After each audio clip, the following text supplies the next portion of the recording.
Today I'm making the Christmas Nutcracker completely from scratch. Starts as a 3D model in Blender, then gets 3D printed, hand built, and fully painted. Let me show you how it all came together. Okay, so today I decided to put away my clay and get out my 3D sculpting skills by trying to figure out how to create a miniature Nutcracker in Blender. And there you have it, the final 3D modelled Nutcracker ready to print. I then sent it to my Elegoo Centauri Carbon 3D printer to do its magic. And there you have it, some assembly needed. Okay, with all my 3D prints now off the printer bed and onto my worktop, it was time to take a look. You got the head, the hat, the arms, there's a couple of supports on a few bits, and some brims. Unfortunately, you're all going to need touching up. I put the little pieces onto a bit of masking tape to make sure I didn't lose them, and there's the nutcrackery bit. So I started with the hat, decided to try and take off these supports the best I could. Had to use a file to file down the bits, and then test fitted the hat onto the head. And it seemed to work quite well. I then moved on to debrimming the feet and touching them up, or the legs. And then it was time to give it a little bit of a sand to make sure it was all right. And move on to, unfortunately, de-gouging out all the holes in the supports. Next time, I think I'd print without supports to see what would happen. And it might get a smoother fit. Because there was a little bit of work needed to make sure that these legs and bodies and arms are all fitted together correctly.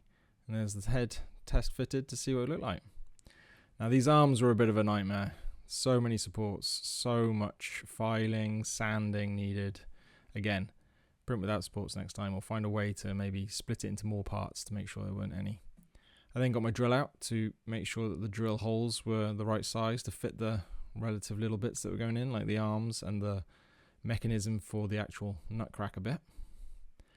And gave the sanding to the nutcracker mechanism before moving on to the actual lever. It was then time to properly test fit it, make sure that the mechanism and the lever all work together, make sure they all fit in the holes. It's a bit of a tight fit, but that's kind of what you want. Next time maybe I'd print the lever a little bit thinner, a little bit more of a gap around it, especially when it came to paint later. And then it was time to move on to, well, adding the arms. So I added little caps onto the tops of the arms, little shoulder pad bits. Added the little extra detail to the hat and his nose into place. Just using a bit of super glue to glue everything together.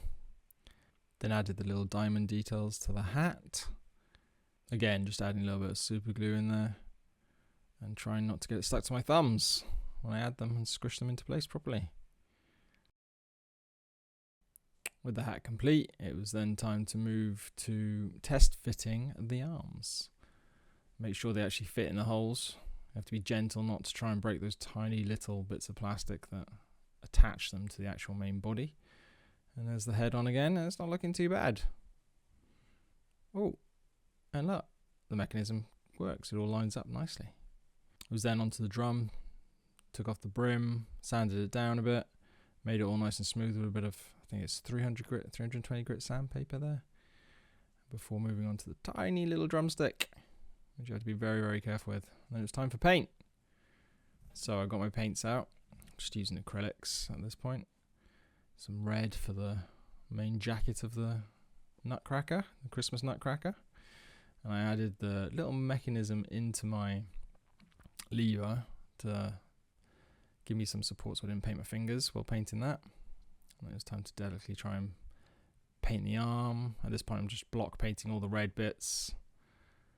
And then it's moving on to the black. So I gave my boots and the hat black paint before sticking my base to a bit of masking tape. Like once again, so I didn't paint my hands, paint my fingers.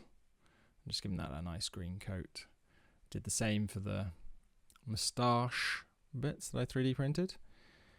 And then giving the head a bit of a pinkish tone before moving on to the white details of the jacket and the arms, making sure to not try my best not to paint over the other bits I've already painted.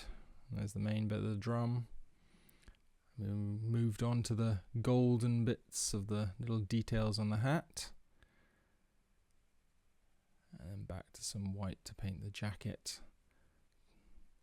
And the front of the lever, which moves up and down. Before moving on to the drum, we'll add a little bit more detail, golden detail to bits in a minute. Here we go. Some gold detail on the jacket. Some gold detail on the drum. And then we're on to his facial features. Just blocking out the whites of his eyes. Getting him some rosy cheeks. Some black eyebrows. Some blue eyes. And then just adding the black details with the tiny little pinpoint on my tool. Before putting it all together. Adding some super glue to the top. And trying my best to try and line it up the best I could. Make sure it's all straight. Adding some more white detail to his mouth. Couldn't quite get 4 in there, you usually see on a Nutcracker.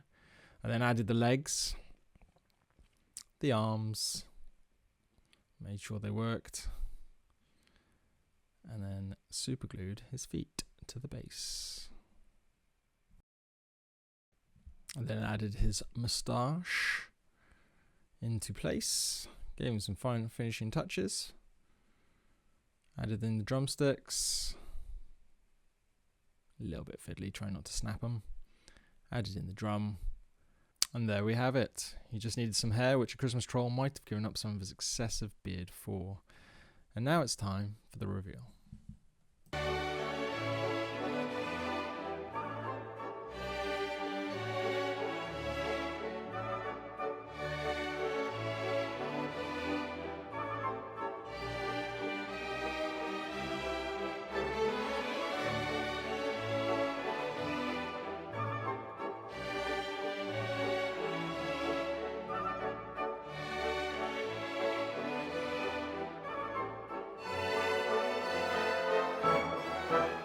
I hope you've enjoyed watching me turn a 3D model figure into a 3D printed Christmas Nutcracker, which will now sit proudly among my other Christmas decorations. Leave a comment to let me know your thoughts, and if you'd like to help me out with the least amount of effort, hit the like and subscribe button. Thanks for watching, and I'll see you next time here on No Limit Nerd.